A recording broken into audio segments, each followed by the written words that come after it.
La victoire sera toujours à lui-même.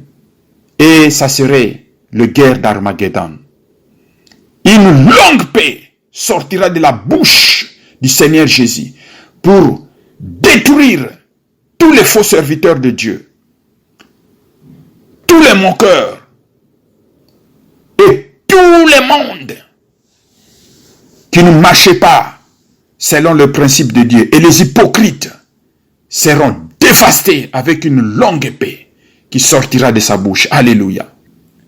Et à ce moment que l'Antichrist et tout ce monde-là, le rebelle du Seigneur, seront tués, Satan, on va lui enchaîner. Il sera jeté dans l'abîme. Apocalypse chapitre 20, le verset 2. Il dit qu'il sera enchaîné et jeté dans l'abîme pendant 1000 ans. Et pendant ces 1000 ans, la terre entière deviendra un paradis dont là, tout le monde vivra dans la perfection. Il n'y aura rien encore à craindre. Dieu va restaurer un royaume. Et ce royaume de Daniel chapitre 2 verset 44 dit que ce royaume ne sera jamais succédé à un autre royaume. Il subsistera jusqu'à les temps indéfinis pour toujours, pendant 1000 ans. Pendant ce temps, Satan est en prison. Après 1000 ans, la perfection sera partout dans le monde. Et qu'est-ce qui va se faire? Il y a encore un dernier test. Il viendra avec une grande colère, tellement furieux. Car il sait que son temps maintenant est arrivé. Il nous reste seulement quelques heures pour qu'il aille souffrir dans l'éternité, éternité, éternité. Le traitement qu'il infligeait aux hommes, qu'il mourait, maintenant c'est lui qui va remplacer là-bas. Et ça sera encore multiplié plus de 7 fois l'enfer. Bouillonnante, c'est là on va jeter Satan. Alors il sait le sentence qui lui attend. Qu'est-ce qu'il va faire après 1000 ans? La Bible nous dit que quand il sera relâché, alléluia, il viendra avec une grande colère. Apocalypse, chapitre 20, le verset 7, 8 et 10 nous dit que il gagnera beaucoup de gens, leur nombre sera comme le sable de la mer. Mais bien aimé, ce message ici n'est pas pour faire craindre quelqu'un, n'est pas pour faire la peur aux gens. Que tu aies peur ou pas, ça va arriver. C'est le temps, prépare-toi. Reste fidèle avec le Seigneur. Si tu passes première étape, certainement tu passeras aussi deuxième étape, épreuve. Ces choses, beaucoup des hommes de Dieu ne vont pas vous enseigner cela. Mais je vous dis que la Bible a dit, écrit, car ces choses sont vraies et fidèles. Alléluia. Le jour où j'ai commencé à parler que la grande tribulation viendra avant l'enlèvement, beaucoup de gens ont douté de moi. Beaucoup de gens ont douté de ces messages. Que non, l'enlèvement viendra et la grande tribulation après. Non. Mais bien aimé, si Jésus lui-même et ses apôtres ont été persécutés, ils ont passé par un test comme l'or qui passe à la fournaise de l'eau. Pourquoi toi tu veux fuir la grande tribulation? Mais bien aimé, la grande tribulation, je l'insiste, le Seigneur a dit ça viendra d'abord et l'enlèvement après. Tu dois passer à la test. Tu dois passer.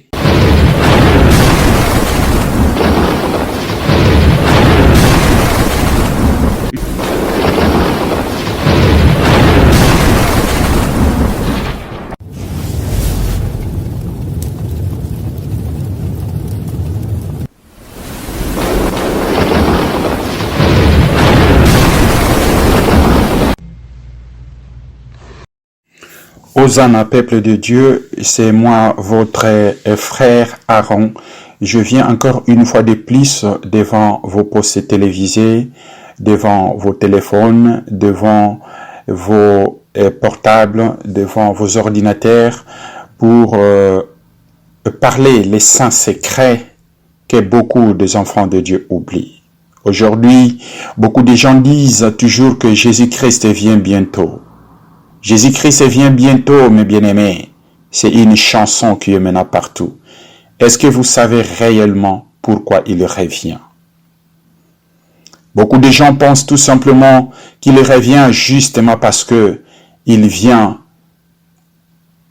prendre ceux qui sont fidèles et partir. Non, mes bien-aimés.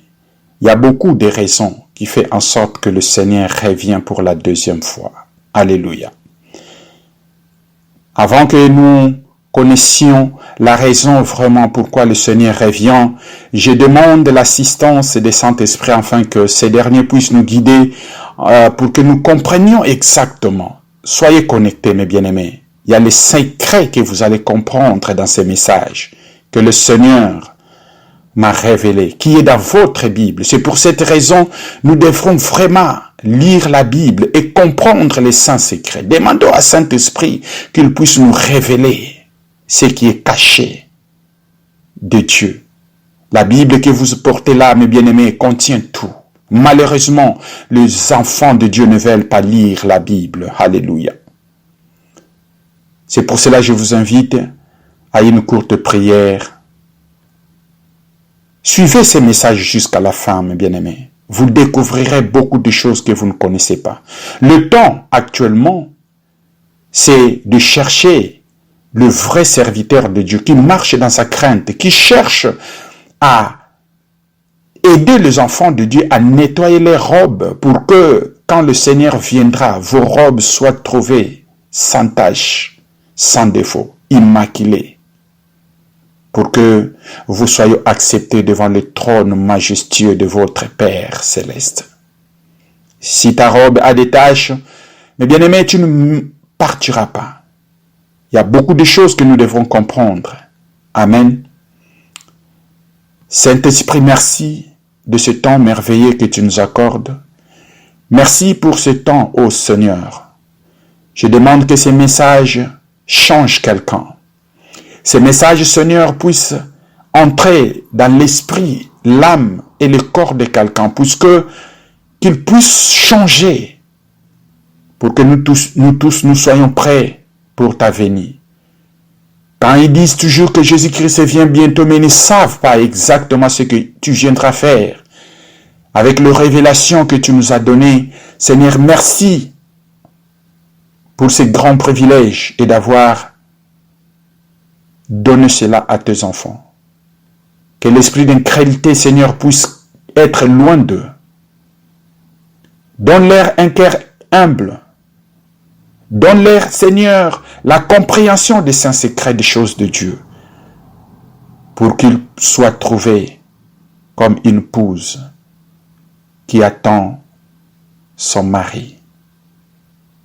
Merci, Seigneur. À toi, l'honneur, la puissance et la gloire. Amen.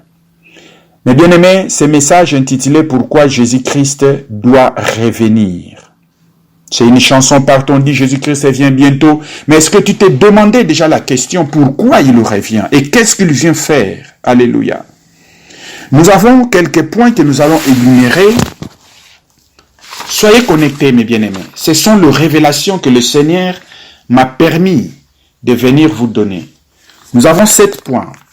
Premier point, que nous allons voir les signes qui montrera que le Seigneur est en route. Et ces signes-là, beaucoup de gens ne comprennent pas à discerner. C'est pour cela lui-même, il a dit que vous savez compter les dates, vous savez les saisons, mais vous n'arrivez pas à discerner mes signes. Et parmi ces signes, première, nous allons comprendre que avant que le Seigneur arrive, qu'est-ce qui sera tellement très nombreux sur cette terre? 2 Pierre chapitre 3, les versets 3 à 4, là il nous dit que 2 Pierre chapitre 3, ça fait partie des signes que nous devrons savoir quand le Seigneur veut venir. On verra cela tellement en grand nombre ici sur cette terre. Alléluia.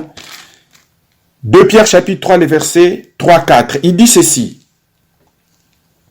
Sachant avant tout que dans le dernier jour, il viendra de moqueurs avec leurs railleries, marchant selon leurs propres désirs ou convoitises, et disant, où est la promesse de son avènement?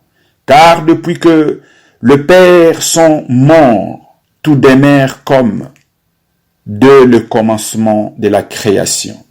Mais bien aimés, ici l'apôtre Pierre nous parle que dans les derniers jours, nous viendrons et nous allons voir plutôt que beaucoup de moqueurs vont commencer à se moquer avec des moqueries. Vous disiez toujours que le Seigneur viendra bientôt. Jésus-Christ vient bientôt. Mais si nous regardons depuis la création du monde, les choses sont toujours la même chose. Voilà le premier signe, mes bien-aimés. Et aujourd'hui, on le voit partout. Même si les hommes de Dieu viennent dire la vérité, mais les gens ne veulent pas prêter l'oreille. Pourquoi? Parce que, selon eux, le monde est toujours de la même chose que c'était avant. Alléluia. Mais je viens dire à quelqu'un que le Seigneur Jésus-Christ lui-même nous a aussi garanti que réellement il vient. Deuxième point.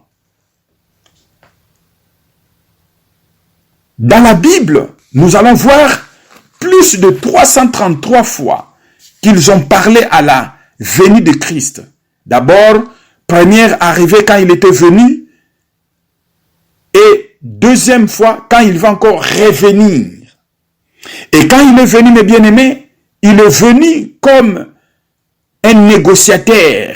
Il est venu pour venir te supplier toi, de lui accepter.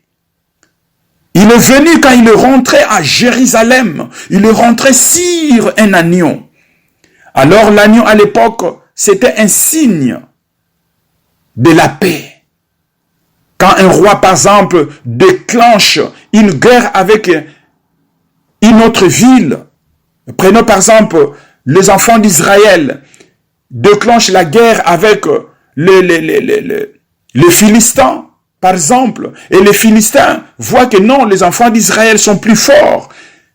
Leur roi devrait venir en agneau pour venir demander la paix. Et quand le peuple d'Israël voyait, par exemple, un roi qui venait avec l'agneau, il sait directement qu'il a demandé l'abandon et qu'il ne veut pas qu'on aille à la guerre. Mais s'il voit un roi qui vient avec le cheval blanc, alléluia, ça veut dire qu'il déclenche la guerre. Maintenant, Jésus-Christ ici nous dit que quand il était venu, il rentrait à Jérusalem, il est venu avec l'agneau. Il vient te tendre la main, mes bien-aimés. Il te dit, viens mon fils, viens ma fille.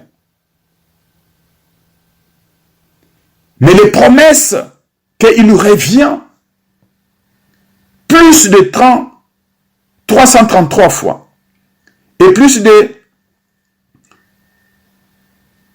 150 fois que les prophéties ont été déjà réalisées et ça s'est accompli exactement à la lettre. Maintenant, quelle est la preuve que nous avons réellement su Jésus-Christ vient? Restez connectés, mes bien-aimés. Quand tu lis le verset de Genèse chapitre 3, le verset 15, là, depuis le commencement de la Bible, il y avait déjà quelque part que la Bible nous parle que Jésus-Christ revient bientôt. Quand nous regardons ces versets, il dit, je mettrai une inimitié entre toi et la femme, entre la postérité et sa postérité. Amen. Celle-ci t'écrasera la tête et tu lui blesseras le talon. Alléluia. Quand est-ce que cette prophétie, ça s'est accompli? D'abord, nous allons voir que ça s'est accompli en partie. Mais en grande partie maintenant, ça va encore s'accomplir de notre ère. Quand le Seigneur Jésus-Christ était crucifié sur la croix, c'est là où le serpent lui a blessé au talon. Mais maintenant, il y a une deuxième partie qui vient. Jésus-Christ revient comme le roi des rois sur un cheval blanc. Il vient écraser la tête de Satan. Et maintenant, nous voyons aussi l'accomplissement d'une partie de ces prophéties. Il y a aussi l'immunité entre la postérité de la femme et la postérité de serpent. Dont les enfants de Dieu et les enfants de Satan. Nous ne nous entendons pas, mes bien-aimés. Donc tu vois qu'au début, déjà à partir de Genèse 3.15, ça nous montre déjà l'accomplissement que le Seigneur Jésus-Christ vienne pour écraser la tête de serpent. Une partie, comme je dis, ça a été accompli, mais une autre partie est en route de s'accomplir. Ça, c'est le deuxième point. Troisième point. Non, avant d'aller dans le troisième point, je vais compléter un verset encore qui est très clé pour voir que lui-même, le Seigneur Jésus-Christ, avait aussi promis avec l'assurance qu'il va venir. Quand, par exemple, on prend Jean chapitre 14, le verset 2 à 3, il dit, dans la maison de mon Père, il y a beaucoup de demeures. Alléluia. Il dit que dans la maison de mon Père, il y a beaucoup de demeures. Regarde cette prophétie bien. Alors, lui-même, il dit ceci, que je m'en vais vous préparer une place. Et lorsque je m'en serai allé et que je vous aurai préparé une place, je reviendrai. Alléluia.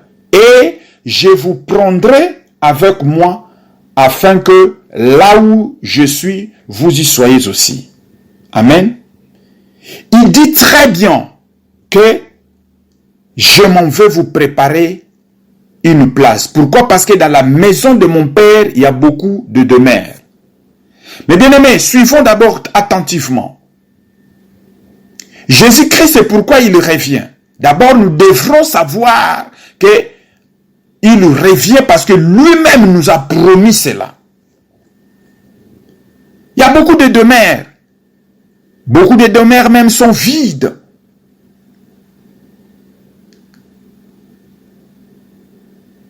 Je vous garantis maintenant, les demeures sont déjà prêts et qu'il est déjà en route. Et le livre de Marc aussi a confirmé cela, Marc chapitre 14, le verset 62. Il a bien confirmé ça aussi. Tu vois, ça c'est toujours lui-même, le Seigneur Jésus-Christ est en train de parler pour nous confirmer que ceux qui se moquent que Jésus-Christ ne viendra pas et que les mêmes choses sont toujours comme le débit, ils se trompent beaucoup. Ils se trompent, mes bien-aimés. Car lui-même, il a dit et il est fidèle avec ses paroles. Alléluia. Il dans Marc chapitre 14, le verset 62, il dit que je suis. Et ça, c'est la réponse qu'il avait donnée devant ses persécuteurs. Les chefs religieux qui cherchaient à lui tuer.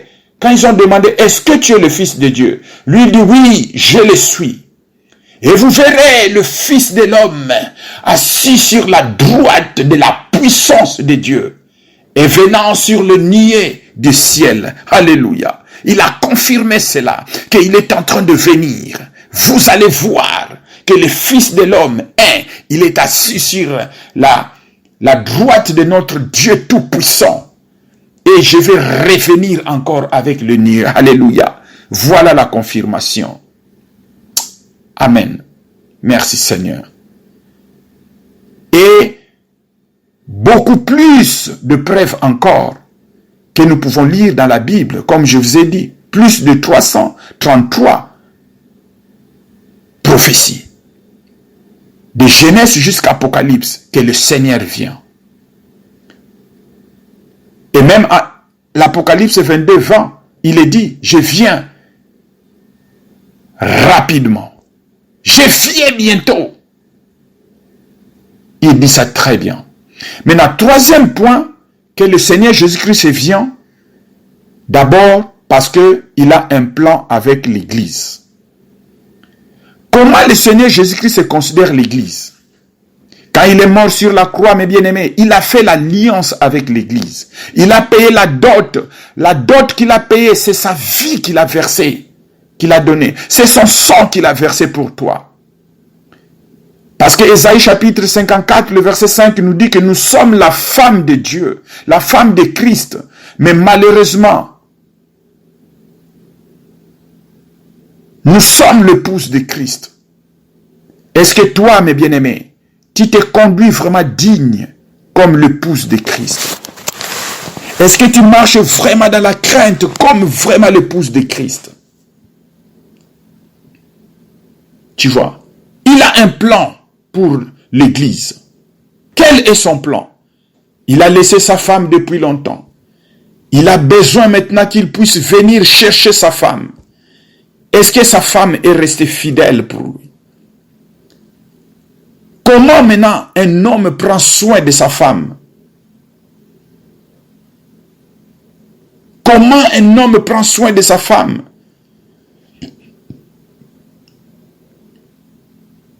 Nous voyons que le Seigneur Jésus-Christ, effectivement, il prend soin de sa femme. Il ne nous a pas laissé orphelins. Quand nous avons besoin de la santé, il nous donne. Quand nous avons besoin des dons spirituels, il nous donne. Quand nous avons besoin même d'argent, il nous donne. Mais nous, est-ce que nous sommes restés fidèles à lui? Est-ce que nous sommes restés fidèles étant que l'Église? Alléluia. Alors la Bible me dit en Jérémie, chapitre 3, le verset 20, il est tellement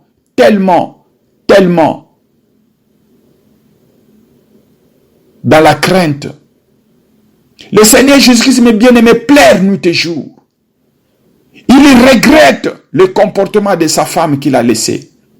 Car la femme s'est écartée loin de la voie qui lui a été tracée. La femme est devenue très infidèle. Jérémie chapitre 3, le verset 20, il dit que mais comme une femme est infidèle à son amant, alléluia, ainsi vous m'avez été infidèle, maison d'Israël, dit l'Éternel. La femme de Dieu est infidèle, mes bien-aimés. Nous voyons actuellement l'Église, c'est des noms seulement. L'Église ne marche pas encore en conformité de l'alliance qui a été établie. L'alliance de mariage avec le Christ. Alors pour la première fois, ça a été établi en Actes chapitre 14 et 15 verset 14. Il dit Simon a raconté comment Dieu a d'abord jeté le regard sur les nations pour choisir du milieu d'elles un peuple qui portant son nom. Pour la première fois, il a jeté son regard d'abord. Qui va porter le nom du Seigneur Jésus avec détermination, avec fidélité, avec sincérité? C'est cette église-là qu'il veut revenir maintenant. Comme ils se sont écartés de la voie de la vérité, qu'est-ce qui va se passer maintenant? La femme infidèle. C'est là où maintenant on rentre dans le 4e point. Il revient pour le jugement. Contre qui? Le jugement. Le jugement contre qui, mes bien-aimés? Quand nous lisons 1 Pierre, chapitre 4, le verset 17, écoutez bien, mes bien-aimés. Écoute très bien. La Bible dit, 1 Pierre chapitre 4, le verset 17 et 18, « Car c'est le moment où le jugement va commencer par la maison de Dieu. Or, si c'est par nous qu'il commence, quelle sera la fin de ceux qui n'obéissent pas à l'évangile? » Alléluia. Et le verset 18 dit, « Et si le juste se sauve avec peine, que deviendront l'impie et le pécheur? » C'est une question. Mais bien aimé, la Bible vient de te dire que le jugement va commencer à l'église de Dieu. Les païens verront comment toi tu seras jugé. Les païens verront comment vous serez humiliés d'abord. Parce que vous avez prétendu de porter son nom. Prophète, bishop, évangile. diacre, tous ces titres-là que vous portez, est-ce que vous marchez en conformité? Est-ce que vous enseignez le message de la repentance? Est-ce que vous enseignez le message de la délivrance? Est-ce que vous enseignez le message de la sanctification? Il vient et le jugement va commencer dans son église. C'est pour cette raison, 2 Thessaloniciens chapitre 1, le verset 7 à 10, il dit ceci. Le jugement va commencer aussi, va poursuivre, à part son église, ça va poursuivre maintenant de tous ceux qui rejettent l'évangile. Et ceux qui disent que je ne suis pas intéressé. Et ceux qui se moquent de Christ. Ceux qui se moquent des enfants de Dieu. Ceux qui se moquent des évangélistes. Ceux qui se moquent et qui cherchent à tuer les hommes de Dieu et les prophètes. Les jugements vont tomber sur eux selon ce qu'a dit l'apôtre Paul en 2 Thessaloniciens chapitre 1, le verset 7 et 10. Mais bien aimés, nous n'avons qu'une seule vie. Je viens de vous rappeler cela. Quand on vous dit de purgatoire, quand on vous dit que quand quelqu'un meurt, l'âme là sera quelque part après 2 ans, 3 ans, peut-être moi je ne sais pas combien d'années, l'âme va commencer à pleurer parce que beaucoup de gens maintenant tordent l'enseignement de Dieu en disant que nous sommes encore dans les lieux de tourment. Mais quand le jugement viendra, Dieu aura aussi pitié de certaines personnes qui ont quand même marché ensemble avec lui et il ne jettera pas tout le monde dans les lieux dans l'enfer. Mais bien aimés, détrompez-vous. Détrompez-vous. Détrompez-vous, la vie, nous vivons qu'une seule fois. C'est maintenant qu'il faut te positionner avec le Christ. Quand quelqu'un meurt, le jugement est tombé. Alléluia. Ces phrases ici, j'entends ça régulièrement avec les hommes de Dieu ou les enfants de Dieu qui ont eu le privilège d'aller au ciel, que le jugement est tombé. Alléluia. C'est le temps. Qu'est-ce qui est en train de te retenir? Jésus-Christ vient bientôt. Il vient te juger, toi.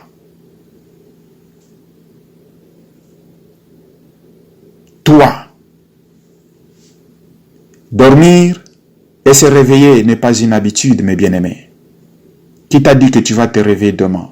Ne ramène pas toujours les choses de Dieu pour demain. Le temps est maintenant. Le temps est maintenant. Et il ne plie à notre côté. Toutes les prophéties, c'est déjà réalisé. Quand est-ce que le Seigneur viendra? C'est à l'heure lui-même, il connaît. Mais selon les prophéties, tout s'est déjà accompli. Je vous avais dit le message quelques jours passés qui était intitulé que le plus grand jour de Dieu Tout-Puissant est proche. Mais le Seigneur m'a envoyé maintenant de venir vous dire pourquoi il est en train de venir. Le message là, je vous avais montré comment qu'il faut se débarrasser de petites choses qui font le poids en vous. Et quand le Seigneur vient, pour que vous ne soyez pas surpris. Mais maintenant, il m'a envoyé de venir vous dire que pourquoi il vient. 4e point, il revient pour revendiquer sa mort humiliante aussi. Alléluia. Mais bien aimé, je vais vous dire une chose. La manière dont vous voyez le Seigneur Jésus-Christ dans le film, ce n'est pas de cette manière qu'il a été crucifié. Alléluia. Quand je lis les versets d'Ésaïe, chapitre 53, des fois j'ai des frissons en moi, le larme coule aux yeux. Je dis, Seigneur, tout cela, ce sont des humiliations que tu as subies à cause de moi. À cause de ma sœur qui fait la tête dure, à cause d'un frère qui se dit que tout cela c'est des mensonges. Mais bien aimé, à l'époque l'armée romaine c'était une armée très cruelle. Ils avaient tendance d'humilier un criminel qui était voué à une mort dans la croix était vraiment humilié. Et on les laissait nus. Maintenant, mes seigneurs, Jésus-Christ a subi cette humiliation. Il était cloué, 2 pieds et 2 mains. Mais bien aimé, comment quelqu'un va couvrir son nudité?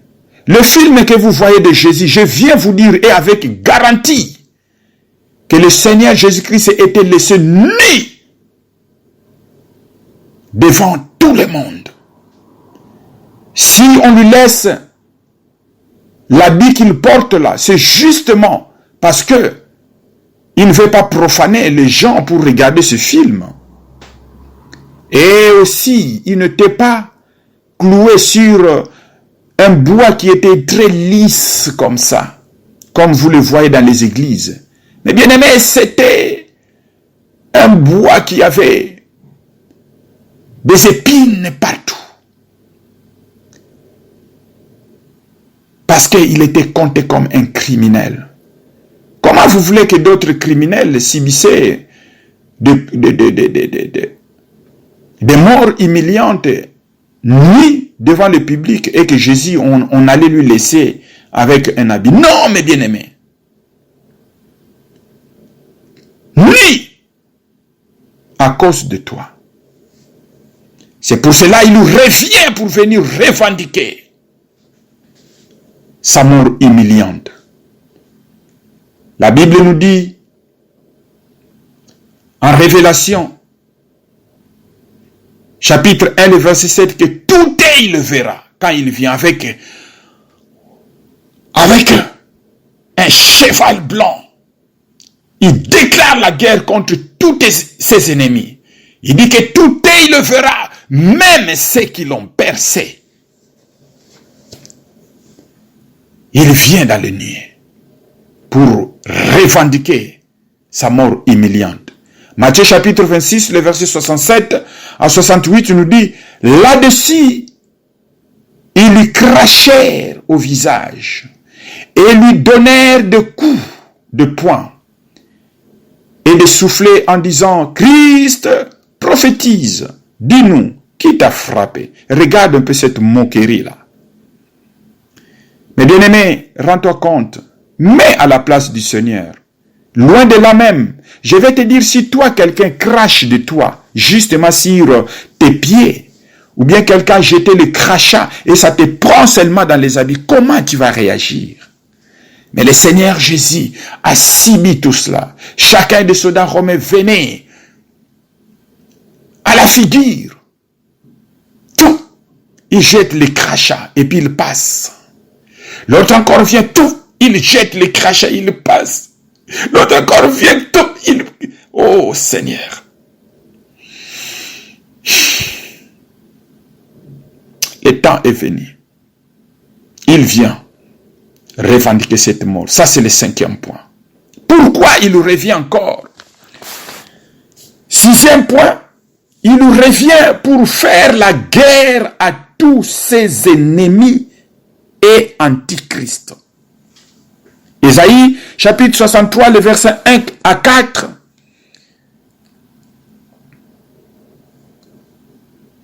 Virgule et 6.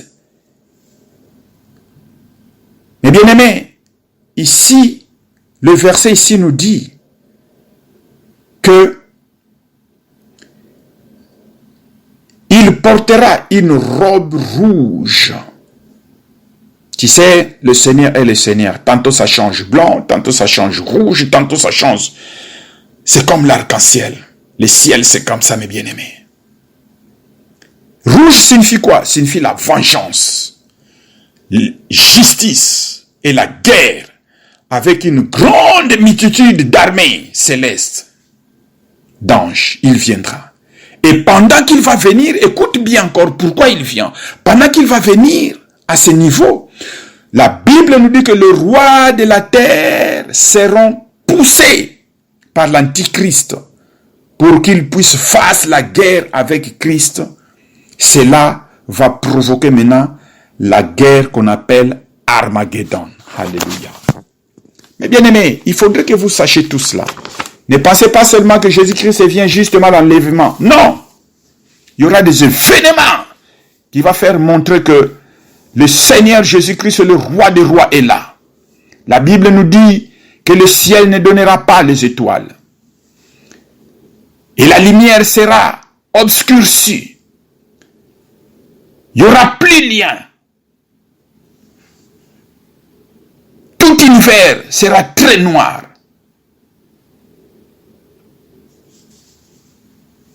Et c'est là où une boule de feu sortira de l'autre côté, du côté nord de l'univers. Ça va commencer à venir comme les boules de feu. Et quand les gens regarderont ces boules de feu, ils verront le roi des rois, le Seigneur des seigneurs, sortir sur ces boules de feu-là, glorieux, majestueux, avec des milliards et des milliards d'anges, et les saints de sa droite, les saints de sa gauche, avec une arme qui sortira de sa bouche pour combattre tous ses ennemis. Alléluia. Notez dans vos cahiers de notes, Révélation chapitre 19, verset 19, Révélation chapitre 16, le verset 13, 14 et 16, et Job chapitre 21, le verset 30. Ces versets nous montrent que le roi de la terre se rassembleront pour chercher à faire la guerre avec le Christ. Mais la Bible nous dit qu'ils ne vaincront pas. La victoire sera toujours à lui-même. Et ça serait le guerre d'Armageddon. Une longue paix sortira de la bouche du Seigneur Jésus pour détruire tous les faux serviteurs de Dieu, tous les moqueurs et tout le monde qui ne marchait pas selon le principe de Dieu. Et les hypocrites seront dévastés avec une longue épée qui sortira de sa bouche. Alléluia. Révélation chapitre 19, le verset 15 le confirme. Et à ce moment, les cadavres seront partout sur la terre. Partout.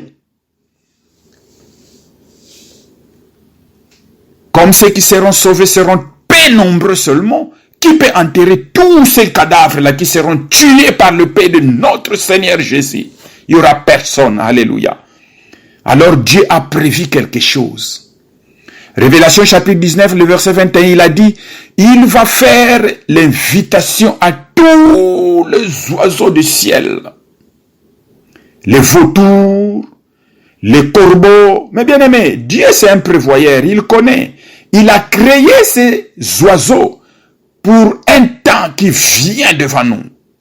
Un temps propice, un temps qui sera approprié.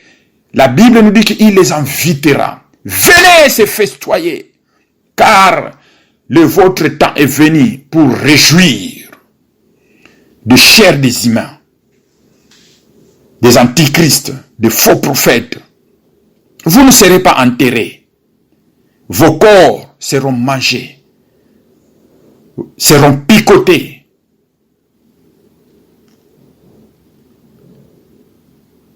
Chez les oiseaux. Alléluia. Ma sœur, quelle mort humiliante. Parce que Jésus-Christ, notre Dieu, le Père de gloire, vengera. Et je viens dire à quelqu'un, accepteras-tu pour que ton corps soit picoté, soit mangé par les oiseaux? Et qu'est-ce qui va se passer après? Nous passons maintenant au dernier point. 7e point. Il revient encore pour détruire Satan pour toujours. Mais bien aimé, les œuvres de Satan par la croix, c'est ça qui a été vaincu. Mais lui-même, Satan est encore là. Il est encore là. Alors, qu'est-ce qui va se passer? Suivez très bien. Et à ce moment, que l'Antichrist et tout ce monde-là, le rebelle du Seigneur, seront tués, Satan, on va lui enchaîner. Il sera jeté dans l'abîme. Apocalypse chapitre 20, le verset 2. Il dit qu'il sera enchaîné et jeté dans l'abîme pendant 1000 ans. Et pendant ces 1000 ans, la terre entière deviendra un paradis dont là, tout le monde vivra dans la perfection. Il n'y aura rien encore à craindre. Dieu va restaurer un royaume. Et ce royaume de Daniel chapitre 2 verset 44 dit que ce royaume ne sera jamais succédé à un autre royaume. Il subsistera jusqu'à l'étang indéfini pour toujours, pendant 1000 ans. Pendant ce temps, Satan est en prison. Après 1000 ans, la perfection sera partout dans le monde. Et qu'est-ce qui va se faire? Il y a encore un dernier test. Je viens te dire, mes bien-aimés, toi qui critiques beaucoup, que non, Adam a péché, si j'étais Adam, je n'allais pas manger les fruits, si j'étais Adam, je n'allais pas faire cela. Pourtant, il avait beaucoup de fruits dans le jardin, mais pourquoi il a accepté seulement? Je te dis une chose, écris ça. Que tu acceptes ça ou pas, ça va venir, car celui qui a parlé de ça est fidèle. Son nom, c'est Emmanuel. Son nom, c'est Alpha. Il est Oméga. Il dit dans sa parole que le ciel et la terre peuvent passer, mais ma parole ne passera jamais. Écris, car ce que je te dis est vrai. Voilà la prophétie par excellence. Il sera libéré après 1000 ans, c'est ce que dit la Bible. Lis le livre de Révélation, Apocalypse, chapitre 20. Et quand il sera libéré,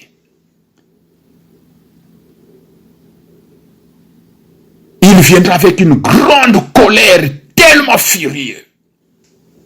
Car il sait que son temps maintenant est arrivé.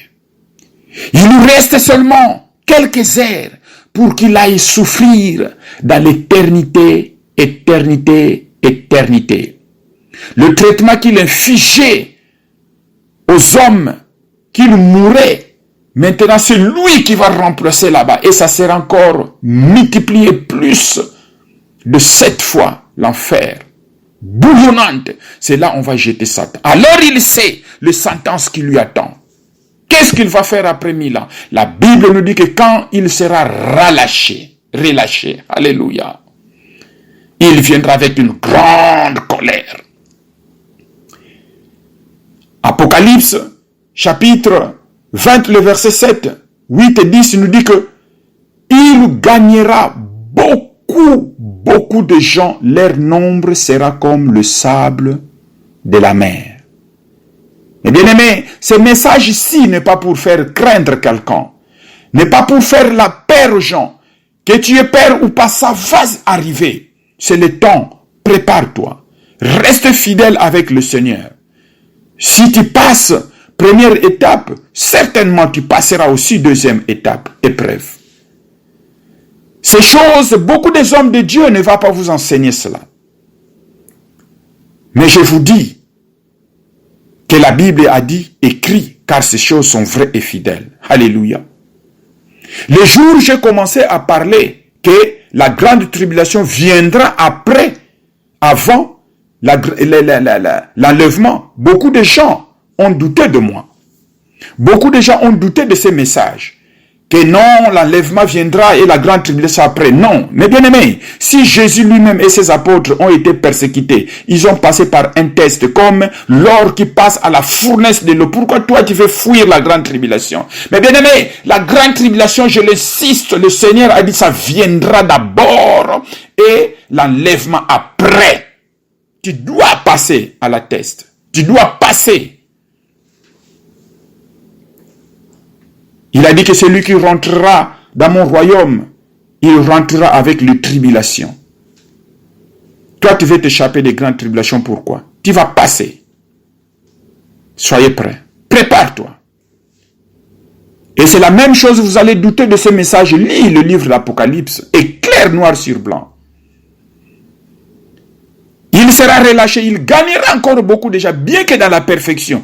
Tu seras dans la même position qu'Abraham. Et pardon, plutôt Adam. Il était non parfait, mais il a trahi le Seigneur. Et après 1000 ans, tout le monde sera parfait, mais beaucoup de gens aussi trahiront le Seigneur. Et la Bible nous dit que leur nombre sera comme le sable de la mer. Alléluia. C'est pour cela que je viens te dire, mes bien-aimés, est-ce que tu es prêt? Voilà pourquoi le Seigneur Jésus-Christ revient bientôt.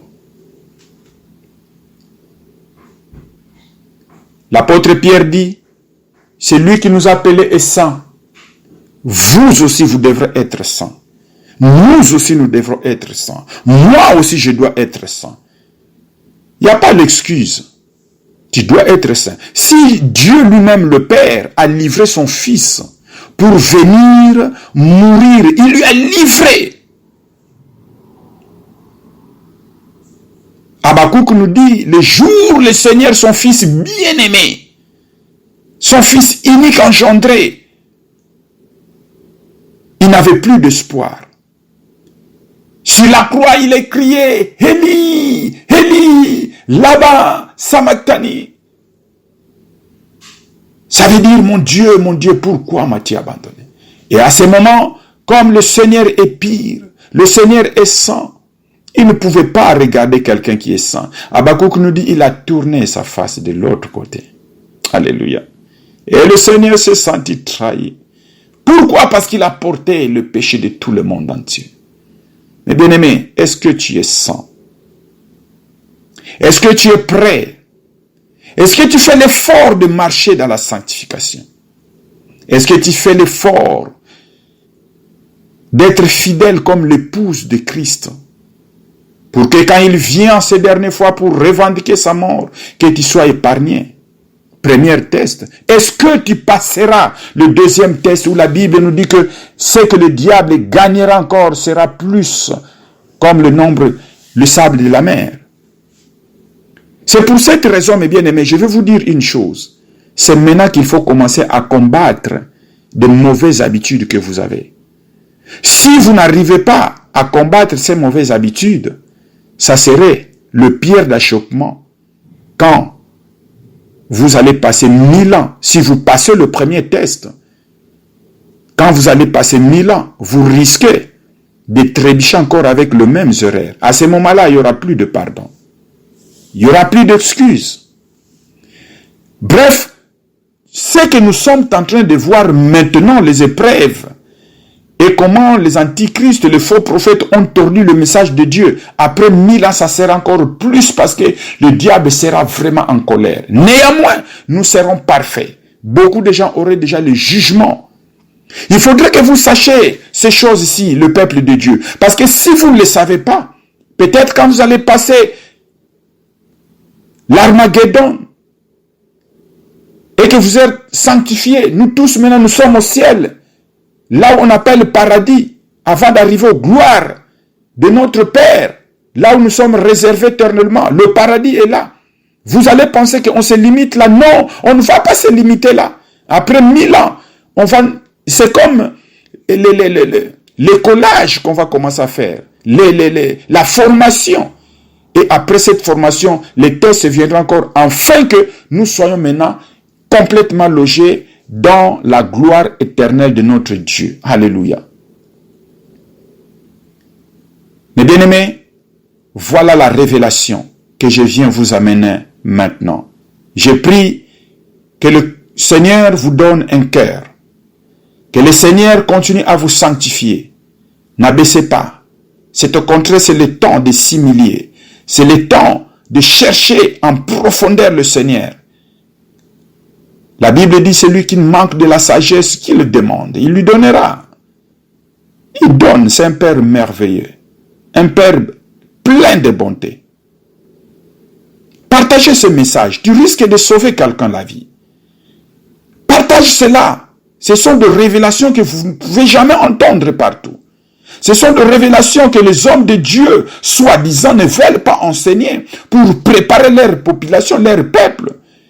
Mais ma chaîne s'appelle Mela Maya Bomoye. Veut dire tout simplement que boire l'eau de la vie, c'est les enseignements qui préparent les enfants de Dieu à l'arrivée du Seigneur Jésus-Christ. Alléluia. Que la paix de notre Seigneur Jésus-Christ soit avec vous. Shalom.